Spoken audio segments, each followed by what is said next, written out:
En Es Radio, La Noche de Cuesta, con Carlos Cuesta. Bueno, pues les vamos a dar algunos datos que a lo mejor les llaman la atención, pero es que son la pura realidad.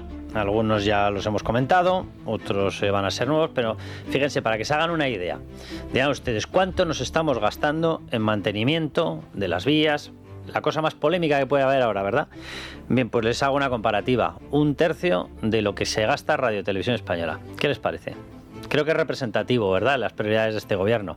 ¿Qué es más importante? Que la gente cuando tiene que coger un tren, y repito la expresión, tiene que coger un tren, porque muchísima gente lo coge por motivos laborales, porque no se ha podido comprar una vivienda donde quería, por los precios que hay, porque con su sueldo no lo puede pagar, por el castigo fiscal que hay, porque con un sistema en el que se ha colapsado la oferta de vivienda en la construcción resulta que no puede optar a otra cosa, se marcha no sé cuántos kilómetros y dice, bueno, pero cogeré un tren. Y al coger ese tren tiene que utilizar unas vías con un mantenimiento lamentable. Lamentable mientras, les repito una frase de Óscar Puente, cuando me piden la dimisión es como si oyera llover. Me da exactamente igual. Sí, la lluvia, la petición de dimisión y la gente. Bien, pues vamos a hablar también, Luis Fernando Quintero, ¿cómo estás? ¿Qué tal? Muy buenas noches, Carlos. De Cádiz, pues por ejemplo, otras partidas de gasto. Oye, que estas sí le importan. 190.000 euros en añadir los nombres de Julio Anguita y Almudena Grandes a las estaciones de Córdoba y Atocha. Bueno, oye, muy plural esto, ¿no? Es una información que llevamos en libre mercado y yo entiendo que habrá quien diga, Carlos, hombre, a ver, de todo el presupuesto, 190.000 euros, como diría María Jesús Montero, eso no es nada, chiqui, ¿no? Pero sí nos da una idea, nos da una unidad de medida de a qué se ha dedicado el dinero. Porque aquí la gran pregunta, Carlos, es, con récords de recaudación año tras año, destopando las cotizaciones sociales, añadiendo impuestos, pues más de 90 impuestos, unos 100 impuestos en lo que llevamos de legislatura nuevos, con un récord extraordinario de deuda pública, porque por mucho que digan que están reduciendo la deuda pública, lo que ha sucedido en realidad con el señor Sánchez es que durante su legislatura se ha añadido medio billón con B de euros de deuda pública a nuestro sistema, que no es otra cosa que impuestos futuros, déficit crónico. Con todo, y presupuestos de gasto expansivo uno tras otro mientras se podían aprobar. Cuando no se han podido aprobar es expansión de gasto vía Real Decreto, que claro, es lo que ha ido, es la prórroga, con lo cual que es lo que ha ido haciendo el Ejecutivo. Dicho esto, claro, uno podrá pensar, hombre, pues con ese nivel de gasto del Estado tendremos las mejores infraestructuras del mundo. Que ojo, era lo que muchos pensábamos, yo me incluía, en lo que a red ferroviaria se refería y en lo que a red eléctrica se refería. Pero después de darnos cuenta de que el santo estaba desvestido, de que estaba en realidad desnudo, de que no hemos tenido un mantenimiento adecuado de nuestra red ferroviaria, de que no hemos tenido un mantenimiento adecuado de la red eléctrica, uno se pregunta, ¿y en qué demonios habéis gastado el dinero? Bueno, pues uno de los muchísimos ejemplos que podríamos poner es este. Lo que pasa es que este toca en Adif. Este toca en el dinero que se ha dedicado a la inversión en infraestructuras. Miren, yo el caso concreto lo desconozco si ha ido a una empresa de amiguetes, pero yo no sé. No, ha ido a 190.000 euros repartidos, no sé si eran entre 10, 12 empresas que han participado, pero la de vinilado, sobre todo que o sea, si al final miramos todo este tipo de gastos, que la gente dirá, bueno, pero 190.000 será poco. 190.000 es poco, a menos que lo multipliques por 1.000 partidas de 190.000 o por 10.000 partidas. O sea, todo es cuestión de ponerse. Y cuando alguien no viene a gestionar los recursos, sino que viene a montar tramas, que nadie dude de que al final las cifras, los múltiplos, acaban siendo de muchos ceros, ¿eh? Pero bueno, dicho eso, en la mayor parte de las ocasiones cuando lo miras dices, pero ¿realmente hacía falta un cambio de nombre? Bueno, en este caso tiene un contenido político, ellos están a lo que están, es decir, hacerse publicidad de sus partidos a través de las infraestructuras públicas o de lo que sea, pero en muchísimas ocasiones, repito que no sé si este es el caso, pero en muchísimas ocasiones acabas viendo que la empresa que hace el rediseño, la empresa que hace la publicidad, la empresa que hace una auténtica pijotada de porquería de tríptico, oye, pues ha deslizado 20.000, 30.000, 40.000 y resulta que acaban siendo de uno que formaba parte del partido en no sé qué pueblo de tal, de otro que es el cuñado del mismo que lo ha aprobado, de otro que es el... Y así claro que se va yendo todo el dinero por los agujeros del caldero, que esta es la historia nuestra. Y cuando la gente dice, bueno, pero es imposible que 180.000 millones de euros más en impuestos y cotizaciones se lo hayan gastado en dádivas a chiringuitos. No, vamos a ver, a chiringuitos feministas, a chiringuitos que dicen que se dedican a la integración de inmigrantes, a chiringuitos de todas las historias woke que a ustedes se les ocurran, que si animalistas, que si de lo que les dé la gana. O sea, chiringuitos miles. A pagos, por supuesto, de inversiones absolutamente innecesarias en todos los feudos donde les dan apoyo los partidos separatistas. A traspasos de partidas que se reclaman, por ejemplo, ¿se creen ustedes que cuando PNV en el País Vasco ha pedido el traspaso del control de las prisiones no lo ha pedido con una cartera presupuestaria adicional? Todas estas peticiones de traspasos de competencias se hacen de la siguiente manera. Quiero llevar yo el control de las prisiones, vale, y acto seguido va un documento donde pone ¿cuánto te gastabas tú en esto? Vale, pues quiero una partida similar, porque como tú ya no vas a llevar eso, ahora me corresponde a mí esa partida de gasto. ¿Se creen ustedes que acaba en esa gestión en concreto? De eso nada, de eso nada. ¿Qué hace inmediatamente el gobierno de turno? Oye, allí, en su territorio, donde sea, saca una subida de impuestos que se la cobra a los ciudadanos con motivo exactamente lo mismo. Resultado, vamos multiplicando exponencialmente el gasto. ¿Que si esto es capaz de absorber 80.000 millones más en los presupuestos de cada año? 80.000 y 120.000 millones si se ponen. Y súmenle tramas de corrupción, y súmenle todo lo que les ha pedido Podemos, todo lo que ha pedido Sumar, todos los departamentos que han nacido a raíz de ministerios absolutamente inútiles. ¿Por qué existe un Ministerio de Consumo? ¿Por qué existe? Cuando era una, perdón por la expresión, puñetera porquería de dirección general. ¿Por qué existe un ministerio? Porque había que alojar a un montón de gente. Y se creen que cuando se alojaba a Garzón o a tal, iban solos. No, van con 20 y pico cargos de confianza. ¿Que quiénes son? Los amigotes del partido. ¿Y qué hacen los amigotes del partido? Ni la O con un canuto. Entonces, ¿qué hacen por debajo? No, empiezan a contratar a otros que a su vez también vienen del partido, que a su vez contratan a otros y al final se empieza a multiplicar exponencialmente el gasto. Claro que son capaces con esta forma de actuar de llevarse los 180.000 millones de incremento de impuestos o los 80.000 de incremento del techo de gasto. Absolutamente. Y las partidas que la verdad que cuando uno compara con algo tan crítico como es precisamente el mantenimiento de las infraestructuras, que ya publicamos en Libertad Digital, acuérdate, Carlos, digamos la unidad de medida, ¿no?, por kilómetros de líneas ferroviarias o de alta velocidad comparado con otros países similares de nuestro entorno donde quedábamos fatal en la foto, porque nuestras inversiones en mantenimiento, no en total en las infraestructuras, las inversiones en mantenimiento eran 3 veces por debajo de otros países similares que no tienen tantos kilómetros de alta velocidad como nosotros. Estábamos en unos 400, 500, 700 millones, el año que más 1.000 millones en mantenimiento, insisto. Pero partidas de gasto que tiene el Ejecutivo. Una estimación de lo que se gasta el Gobierno cada año en cursos de formación para el empleo, que bien podrían dar entidades privadas sin ningún tipo de problema, 2.500 millones. La entrada del Gobierno a través de la SEPI en Telefónica, por ejemplo, 2.500 millones. ¿Es necesario, de verdad, el gasto de 2.500 millones en cursos de formación para el empleo que bien podría dar el sector privado? Insisto, claro, sin ningún tipo de problema. Lo suyo sería baja las cotizaciones y cuando la empresa pueda contratar a gente que no puede por la carga fiscal, ya se encargará la empresa de darle la formación adecuada a su compañía. Porque esos cursos, aparte de suponer un dineral, 2.500 millones, no sirven, el 99% no sirven para nada, porque no tienen nada que ver con el destino final del trabajador. Coño, que, perdón por la expresión, cuando empezó a verse toda la dinámica corrupta que había con el tema de los ERES y los cursos de formación, se descubrieron cursos, por ejemplo, en jardinería japonesa. No estoy diciendo ninguna cosa inventada. ¿Pero dónde iban a trabajar esos señores? ¿Ustedes han visto mucha expansión del negocio de jardinería japonesa? Bueno, pues había unos cursos de eso. ¿Importaba algo? Pues no. Algún elemento al que querían, evidentemente, dar una dádiva, darle un pago, y que sería amigo de sabe Dios quién de un sindicato, de un partido, pues resulta que habría hecho 3 cursos CCC en jardinería japonesa. Y dijo, ¿yo de qué doy cursos? Pues de jardinería japonesa. Y me importa un soberano comino lo que pase o la capacidad de recolocación de la gente. Me importa un pimiento. Por eso es tan importante que se pidan explicaciones, que se pidan responsabilidades, que se quiera fiscalizar en qué se gasta el gobierno el dinero, porque se trata del gobierno que ha contado con más recursos de los últimos 50 años en nuestro país. No solo por lo que ha ido recaudando de más, Carlos, sino recordemos que ha tenido una inyección de fondos europeos que no ha sido capaz de gastarse, más una inyección de fondos europeos en créditos blandos que ha decidido no querer aplicar, que le ha dotado de unos recursos todavía mayores. Cuando llegue el próximo gobierno ya no va a tener esa muleta. No, por supuesto que no. Lo digo para la gente de PP y Vox que vayan apretando machos, ¿vale? No, van a tener Lo digo que porque apretar se van a encontrar con la necesidad de hacer recortes, con la necesidad nuestra de que nos bajen los impuestos y con la imposibilidad de pedir al tío europeo, tía UE, mándame dinero. No, algo nos darán porque la UE es así, es un derroche continuo, pero no va a haber partidas excepcionales por el COVID, esperemos que no, básicamente porque si no es que habría otro COVID.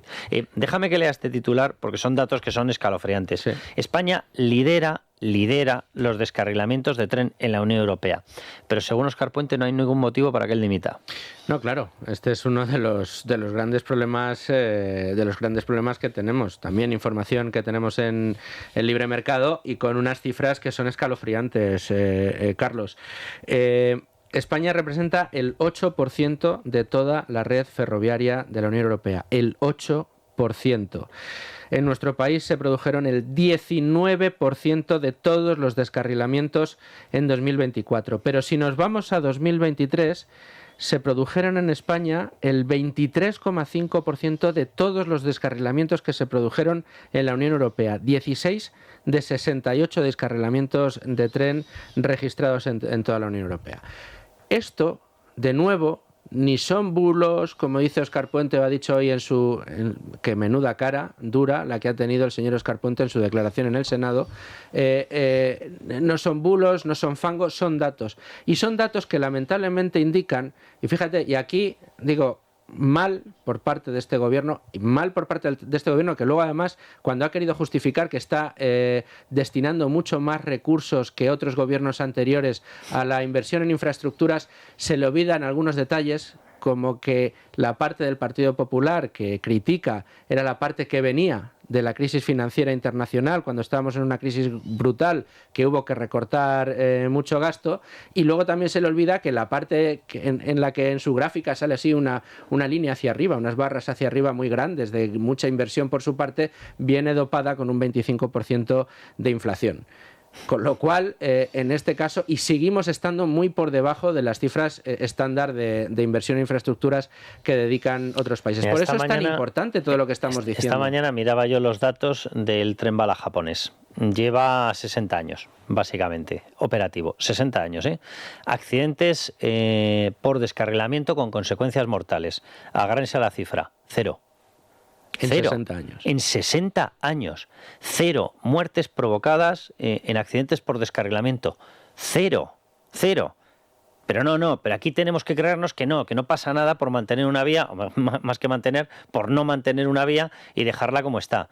Y por tener las traviesas destrozadas, el balasto reutilizado 500 millones de veces, la inversión la hacemos como nos da la gana, juntamos unos raíles de unos años con otros, las soldaduras en los pliegos técnicos de Adif se ponen mal las indicaciones, las sujeciones de las vías de todas las zonas de mar están destrozadas por la erosión, totalmente corroídas. Dice, no, claro, pero es que es por el mar.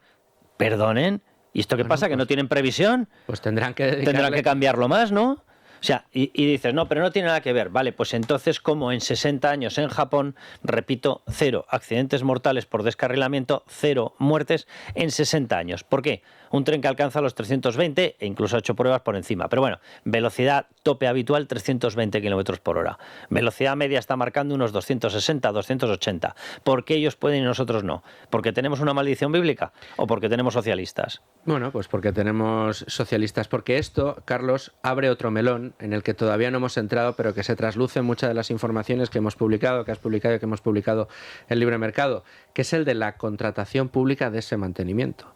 Porque aquí está por ver si fue por falta de mantenimiento o fue por un mantenimiento defectuoso, que esa es otra de las cuestiones importantes. No fue porque lo único que importa mantener es el sillón de Sánchez. Exacto, esa es la gran cuestión. Pero en la cuestión de las contrataciones públicas es un melón que el día que se abra habrá que mirarlo con lupa. Oye, déjame que saltemos porque la semana ha venido agitada, porque cuando tienes las peores tragedias, el Partido Socialista tiene una habilidad. Oye, que tengo, no sé, pues por ejemplo, todo el tema de las inundaciones de Valencia. Aprovecho el pleno para colar el fin ya, la demolición absoluta de Radio y Televisión Española para asaltarla y tenerla controlado por la cosa más sectaria que se ha visto nunca. Para tener que rescatarla con 700 millones millones un año después. Exacto, o sea, en cuanto hay una desgracia, aprovechan para, como la gente está mirando la desgracia, yo con la otra mano, como lo de los ilusionistas, cuelo lo que me da la gana. Bien, aquí también lo hemos visto. O sea, resulta que en esta etapa nos han colado dos balones por toda la escuadra de 3 pares de narices. El decreto de inmigración, de regularización de la inmigración, y han pretendido, gracias a Dios no les ha salido, pero pretendían colar el famoso decreto antidesahucios. Decretazo, exacto, antidesahucios, es decir, proocupas. Vamos a explicarlo. Bueno, este fue el famoso decreto ómnibus en el que el gobierno aprovecha, bajo el paraguas de queremos mantener el escudo social ante las personas que sufren. Hay que decirlo, en un momento en el que el gobierno está acorralado, por un lado por la corrupción, por otro lado con el desastre, la tragedia de Adamuz y las vergüenzas que todo esto ha desnudado, bueno, pues mete toda la polémica del decreto ómnibus. ¿Qué es lo que hace básicamente con el decreto ómnibus? Le dice a los españoles: yo voy a meter en un real decreto muchas normas, que todas van por el escudo social. Ese es el leitmotiv supuestamente de todas. Pero son tan heterogéneas como que por un lado está la revalorización de las pensiones, pero al mismo tiempo quiero colar que el decreto antidesahucios continúe, se prolongue durante un año más. Decreto antidesahucios que básicamente lo que hace es blindar a los ocupas y a los inquiocupas, es decir, blindar la vulneración de los derechos de propiedad en España para todos los propietarios de vivienda, que es de lo que se trata. Claro, aquí ha surgido la polémica, porque fue justo lo que hizo el año pasado, exactamente lo mismo que hizo el año pasado. ¿Y qué es lo que ha hecho? Oiga usted, si quiere aprobar la revalorización de las pensiones, tiene que aprobarme el decreto antidesahucios y otras muchas cosas, como las ayudas a los coches, etcétera, etcétera. Y si usted no me lo aprueba, es que lo que quiere es fastidiar a los pensionistas. Y este ha sido el chantaje que ha planteado el gobierno, y este ha sido el chantaje que toda la oposición en bloque le ha dicho: oiga, por aquí no cuela. Y es que mi sensación es que ya no cuela absolutamente a nadie. El gobierno se podrá poner todo lo campanudo que quiera, pero primero, la revalorización de las pensiones tendría que haber venido en unos presupuestos que no has presentado, saltándote la Constitución. Eso así para empezar, porque el incremento presupuestario para los pensionistas tiene que venir recogido en los presupuestos generales del Estado. Lo vas a hacer por Real Decreto. Oiga, ¿de verdad quiere usted aprobar una revalorización conforme al IPC? Que podríamos entrar en si debe ser así o no debe ser así. Sí, esa es otra de las cosas que a mí me llama la atención, que ya no hay debate. No hay debate. Ya no hay debate sobre esto. ¿Quieres aprobar la revalorización de las pensiones? Me tienes que aprobar todo. Y evidentemente todos queremos que las pensiones sean lo mejor posibles, y que los sueldos sean lo mejor posibles, y que las empresas sean lo más fuerte posibles, pero al final la realidad es la que es. Y tú tienes a unos trabajadores que tienen que sacar adelante a sus familias, que cada vez tienen más carga de impuestos, más pago de impuestos, cada vez más pago de cotizaciones, cada vez menos poder adquisitivo, cada vez menos capacidad para sortear las deficiencias que tenemos de unos colegios que, bueno, pues llegan hasta donde llegan. Y el resultado es que las familias, es decir, las lanzaderas, no solamente de personas, que debería ser lo suficientemente importante, sino de nuevos trabajadores, cada vez tienen menos capacidad. Y sin embargo, como se ha cogido al colectivo de pensionistas como un colectivo electoral, para ganar el voto, se compra su voto elevando las pensiones. ¿Alguien quiere que las pensiones no suban? Pues nadie, evidentemente. La pregunta es si tenemos capacidad financiera para seguir haciéndolo mientras no dejamos de quitarle poder adquisitivo a las familias. Esa es la pregunta. A mí me hace mucha gracia que ya, es que ni tan siquiera haya debate sobre esto. No hay ya debate, no lo hay. No hay debate, y aquí hay que decir, el Partido Popular ha renunciado a él, porque el Partido Popular lo que ha hecho es... El Partido Popular y todos, Porque Vox no abre la boca tampoco, Exactamente. Pero aquí lo que han dicho es, hagámoslo además por sistema. Apruébese una reforma que ha propuesto el Partido Popular para que automáticamente cada año las pensiones se ajusten al IPC y que no haya que acudir al Parlamento para aprobarlo año a año. A mí me parecería de maravilla que dijeras: mira, las pensiones más bajas, porque estamos viendo que no tienen una capacidad de llegar a los mínimos de consumo necesarios, vamos a intentar hacer esto, ¿vale? Vamos a hacer una subida puntual tal. Para el resto va a haber una subida de tal. Pero, añadido, va a ir un plan de recorte de gastos en la administración. ¿Para qué? Para que el esfuerzo no lo tengan que hacer las familias, los trabajadores y demás. Entonces vamos a retirar de gasto 50.000 millones, que se puede hacer, y lo vamos a convertir en rebaja de cotizaciones y de impuestos. ¿Vale? Perfecto. Entonces compro la historia. Pero a mí esta historia de que colectivos que han sido preseleccionados para entrar en una especie de subasta electoralista de te compro el voto, esos tienen derecho a llevarse todo 10 millones, y el resto tienen derecho a llevarse solamente tortazos día a día, pues permítanme que lo diga, yo en esa historia no entro. no entro, no lo voy a respaldar. No, y está claro que los pensionistas que están cobrando hoy la pensión, Carlos, y esto es justo recordarlo, son los que han estado manteniendo las pensiones hasta ahora mientras estaban trabajando. Es decir, que se han ganado a pulso esto.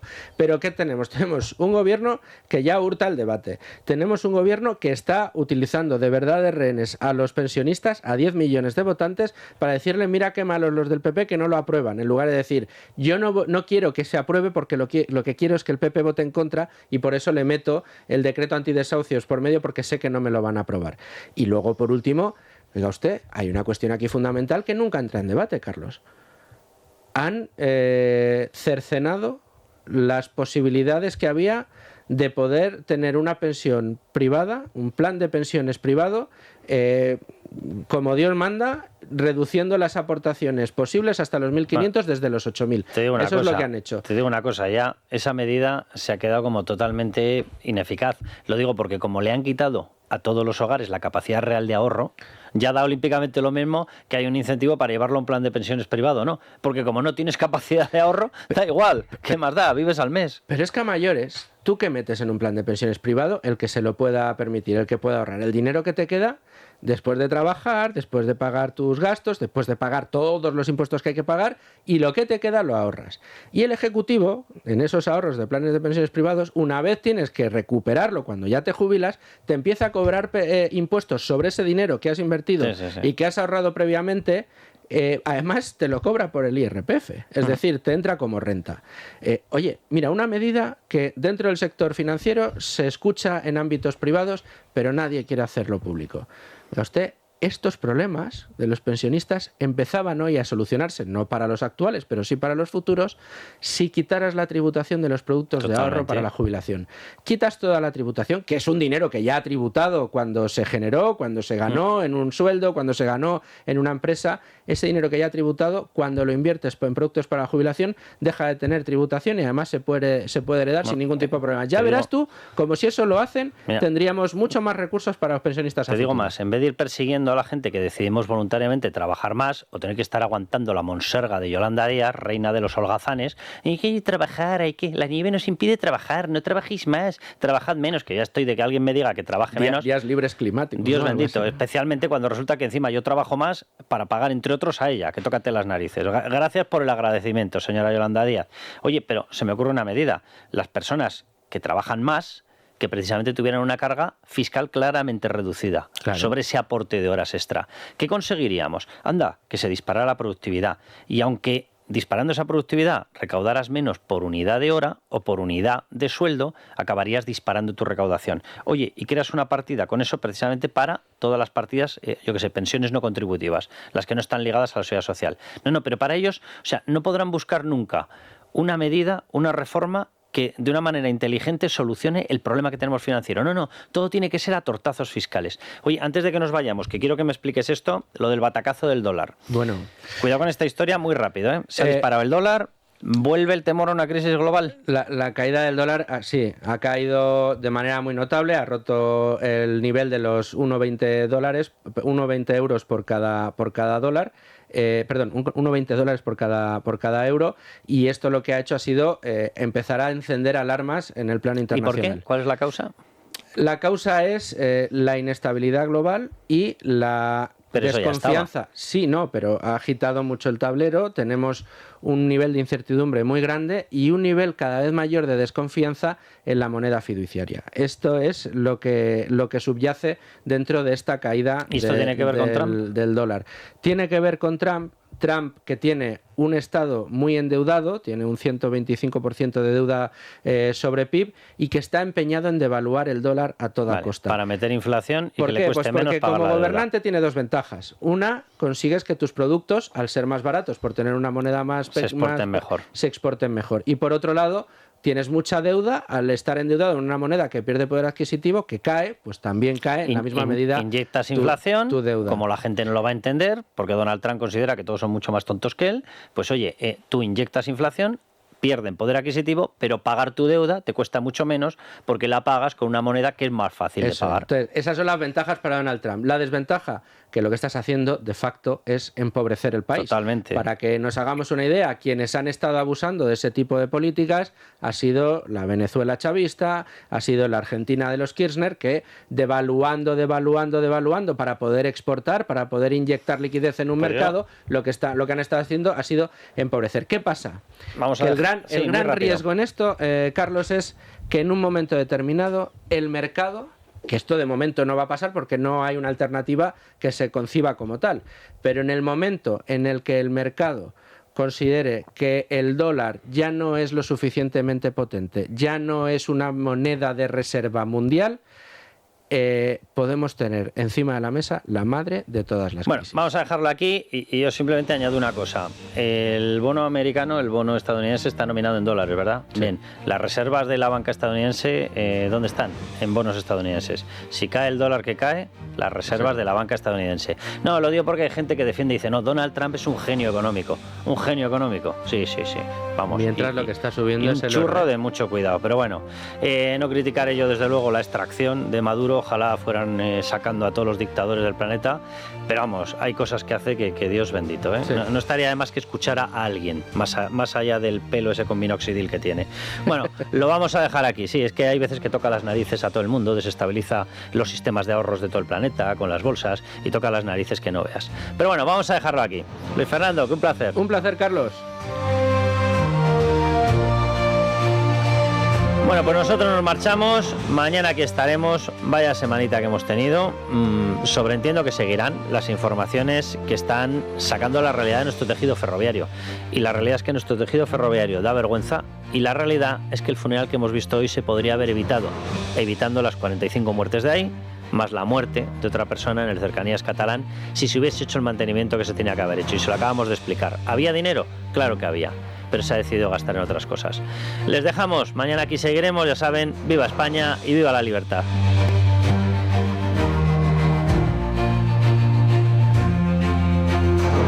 En Es Radio, La Noche de Cuesta, con Carlos Cuesta.